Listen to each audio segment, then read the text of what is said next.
this is certainly a very interesting time for many investors. I mean, we haven't seen bond yields this low pretty much in modern history.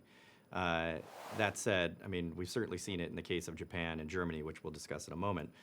But what we wanted to do was take a deep dive into this whole topic of the role of fixed income and try to really ascertain, the relevance of fixed income in portfolios going forward. I think the most important reason why investors allocate to fixed income is because of the fact that they seem to offer ballast in a portfolio. That is to say that they offer very different risks than what's embedded in equities. And equities are clearly the most dominant risk in portfolios. Fixed income, traditionally, at least over the last 20 or so years, has delivered a very negative correlation with that of equities.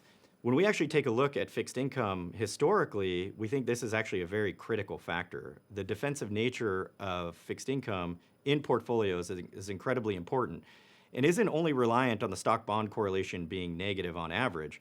In fact, if we look at 9 out of the last 10 recessions, many of those recessions corresponding to periods where the stock bond correlation was actually positive, bonds consistently delivered positive performance.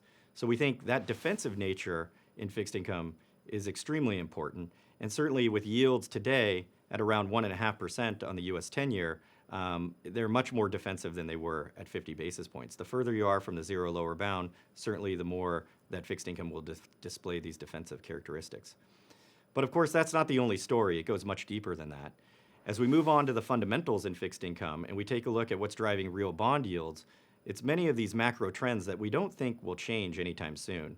Things like demographics, as agents age in the economy, they certainly need to save more, creates a bid for fixed income.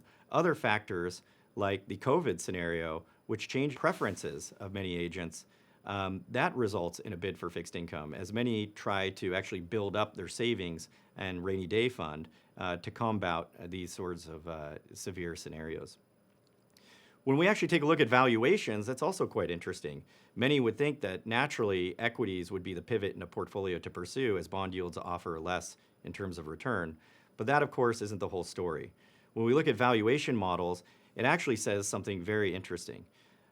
First and foremost, the relative value of equities to bonds. So when we look at the earnings yield on equities and we compare that to the real bond yield, that is actually in a very sort of suppressed state. And we'd expect, therefore, bonds to be quite cheap relative to equities, kind of in opposite to what many think.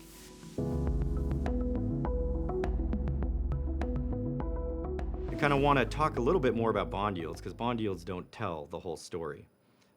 In particular, when yields are low, there's this kind of interesting thing that's happened in places like Japan and Germany. So what we did is we took a look at Japan going back to around 1998 when bond yields have been sub 2% ever since, and tried to kind of decompose and understand why the returns have been so high. They've been far in excess of cash, and in fact, the bond returns in Japan, looking at, for example, the 10-year Japanese government bond, has delivered somewhere on the order of 3 times the Sharpe ratio of equities. There I'm kind of referencing the Nikkei index as the relevant equity investment. When we take a look at Germany, we see the same sort of thing unfold. German Bunds, so the 10-year German bond, has been sub 1% yield and since around 2014. And there, that Bund sort of return has delivered around 3 times the Sharpe ratio of what we've seen in kind of German equities as evidenced by the DAX. So there's this question of why the Sharpe ratio has been so high. Part of that, of course, is due to the denominator effect, the fact that risk has been lower. As yields drop, volatility has dropped as well. But that's not the whole story, as much of it is packed in the numerator. The fact that there has been an excess return above cash, that's been significant. So when you actually try to understand what's going on, you see that bond yields don't tell the whole story. Actually, the term premium tells you a lot around the excess return in bonds. So the steepness of the curve matters. So just to kind of think of it, if you buy a 10-year bond and you hold it for 1 year and sell it as a 9-year bond, and then reinvest in a 10-year, not only are you getting the yield on that bond for that 1-year holding period, but you're also getting the fact that you're rolling down the curve and the term structure may be steep. And so that explains a lot about the excess return on Japanese government bonds and German bunds. And interestingly enough, today, if we take a look at the steepness of the US yield curve, it's quite steep. So it's, the difference between the 2 and the 10-year yield is on the order of 120 basis points. And when you look at that compared to what was realized historically in Japan, the average curve steepness in Japan was only about 90 basis points.